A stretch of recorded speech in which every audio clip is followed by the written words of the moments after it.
exercise 4A, question 2. Okay, we're continuing with binomial expansion, so let's, in this exercise, pick A, D, and E. That should cover a good range of the skills. So if we start with 1 plus 3, just apologies for that, we just try and make sure this realises 1 plus 3x to the minus 3. So if we identify, I have 3x this time instead of just x. So everywhere I would have written x, I'm going to write 3x. And my power, so that's n, is minus 3. Okay, so we've got 1. Again, let's just try and be a little bit careful. So I have got minus 3 lots of 3x. I'm going to just write this in full rather than doing too much in my head. You'll notice I put the 3x in brackets. That becomes important on the next term. I've got minus 3, take 1, minus 4, over 2, 3x. Now you'll notice the squared goes on the outside because I have to square all the x term. So the x term is now 3x in the red box. So the brackets become incredibly important. Minus 3, take 1 is minus 4, take 2 is minus 5. All over, I'm going to put 6 instead of 3 factorial just to save a bit of time on the typing in the calculator. 3x cubed. Okay, so if I simplify all that up, I have 1 minus 9x plus, 2 minuses make a plus, I've got 54x squared and minus 270x cubed. Before you think I'm really good at mental arithmetic, I'll admit I did look those up before I started the video, so I had the figures ready to go. Okay, part 2 on this question, the range of validity. I do have to be slightly more careful than before.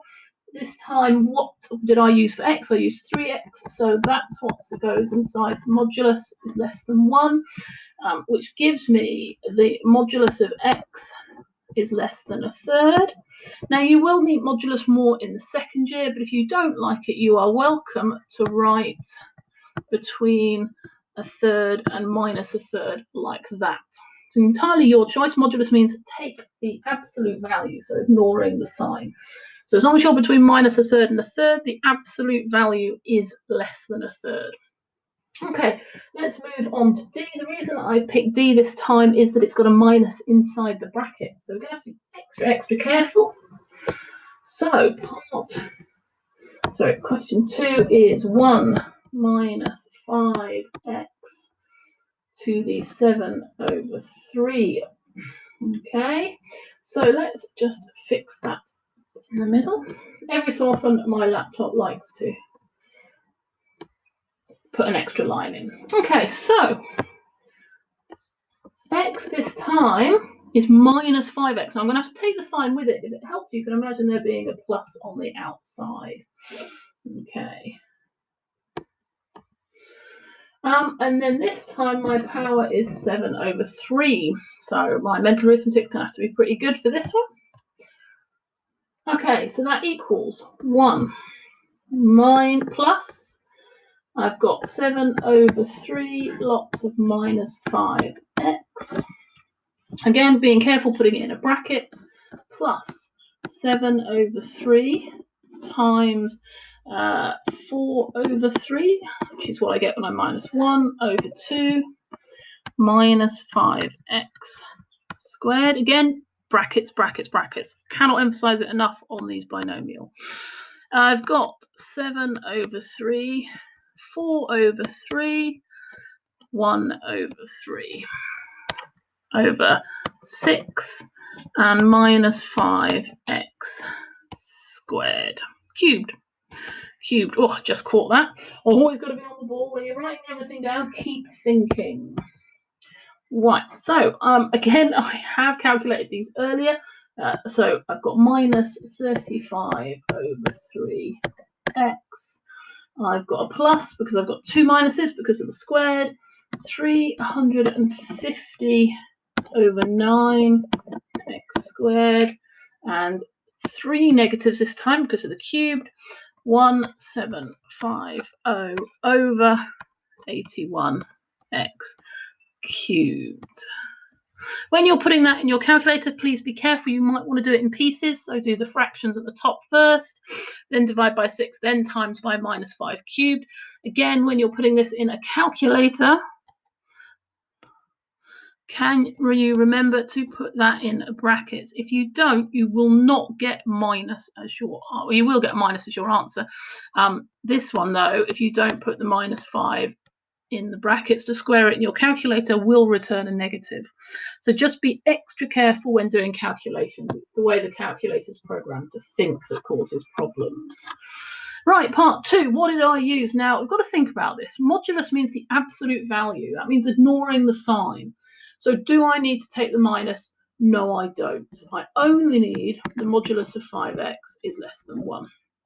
Okay, the modulus completely negates that minus, so I don't need it. So that gives me the size of x has to be less than a fifth, or minus a fifth to a fifth is the interval if you prefer to write it in interval form. So again, very methodical. The key thing and the absolute most important thing you can do is use brackets carefully. Right, part E is 1 plus 6x to the -2/3. 1 plus 6x to the -2/3. So again, I've got a 6x, no minus to worry about in there, but I do have a negative up on my end, so I have to be careful with that one. So 1 plus -2/3 6x. I'm not sure why I've added the extra brackets, didn't need them, plus -2/3 -5/3 all over 2. 6x. Give it a second, it'll come back. We go. My laptop, a little bit older, and notebook is quite a intensive file for it. I'm going to just put this one on the next line down. I'm going to be a short space. -2/3 -5/3 -8/3 over 6. 6x. Okay. Cubed. Okay.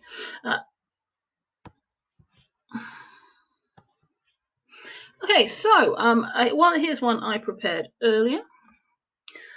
1 minus 4x. Again, all we're doing is working the numbers part out and putting the x on it. I've got 20x squared, a little bit nicer that one, minus 320 over 3x cubed. And to squeeze it in, it is valid for the modulus of 6x less than 1, which is the modulus of x is less than 1 over 6. So again, use the formula book and everything. I hope that helps.